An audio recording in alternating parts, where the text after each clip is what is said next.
We have reached the stage of reading from the Torah. This is your big moment, Bar Mitzvah boy. The reading from the Torah comes after the Amidah prayer. What is the Torah reading?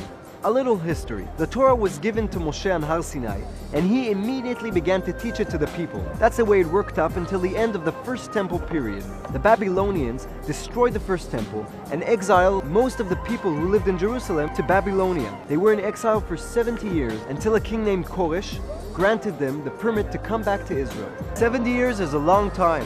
The Jews who returned to Israel didn't know much about being Jewish. Ezra Sofer, the leader of the return to Zion, decided to bring back the Torah into every house and every Jewish community in Israel. He divided the Torah into sections called Parshas, and he instituting reading one section of the Torah every week in every Jewish community in Israel. This custom is more than 2,500 years old and is observed in every Jewish community in the world until this very day.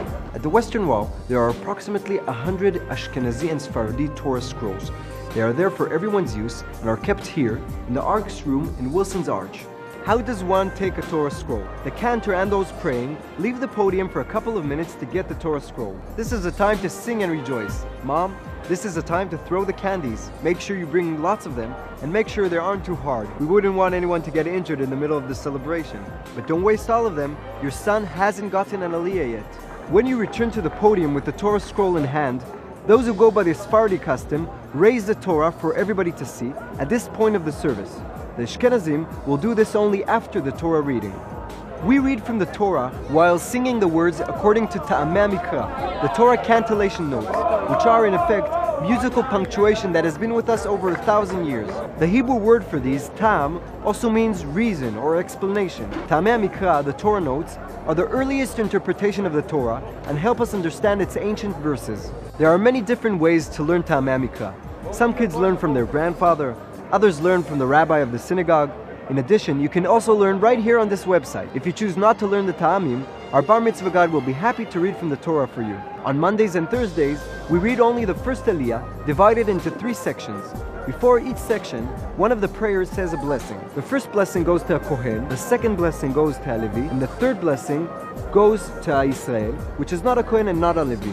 Receiving an aliyah and saying a blessing is an honor that can be given to different family members. It's forbidden for a son to receive an aliyah immediately after or before his father. Take that into account when planning the aliyah. When the bar mitzvah boy gets his aliyah, this is a time to throw the second half of your candy stash. After the bar mitzvah boy gets his aliyah, this is a time for the father to say the Baruch Sheptaranu blessing. Don't get offended. This blessing doesn't mean that the father is happy to get rid of his son. When a boy becomes a bar mitzvah, he becomes a man, and he's responsible for his actions, for better or for worse. From now on, no one will be running to dad to complain. Isn't that a good reason to say a blessing? This is a time to take pictures of the bar mitzvah boy. It's okay to take pictures in the Western Wall, as long as it's done in a respectful manner and in a way that doesn't interfere with the others praying. Take into account though, that it's forbidden to use any amplifying devices or loudspeakers in the Western Wall.